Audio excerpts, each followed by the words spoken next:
O'zbekiston Respublikasi Davlat bayrog'i 1991 yil 18 noyabr kuni qabul qilingan. Bayroqdagi 4 xil rang hamohangdir birlikda, bir-birini to'ldirar maqsad sari tenglikda. Havo rang tinchlik demak, oq rangdir poklik ramzi, yashil yashnagaydir el, qizil rang hayot ramzi. Yulduzlar doimo sirli ma'nolarni so'zlaydi.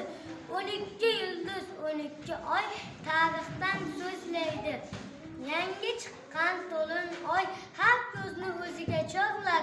Duoga ochamiz qo'l, dilga nur poklik solar. 12 baxt yulduzi o'ziga xo'p yarashgan, unga dunyo xalqlari havas bilan qarashgan. Gumbazlarda yuksakda, peshtoqlarda falakda, ko'ngillarda yurakda O'zbekiston bayrog'i. Men O'zbekiston bayrog'ini yuksaklarga ko'tarishga va'da beraman. Qalbimiz to'la surur, to'tiyo yurt tuprog'i, hilpirab turar mag'rur.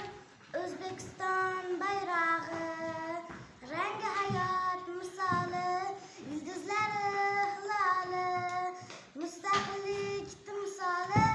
O'zbekiston bayrog'i. O'zbekiston Respublikasi Davlat bayrog'i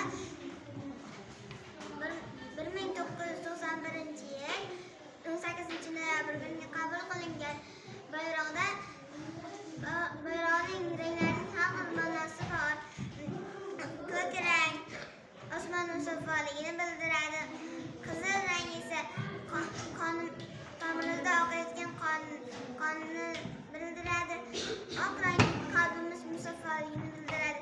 Yashil ro'za tabiatimizning chiroyliligini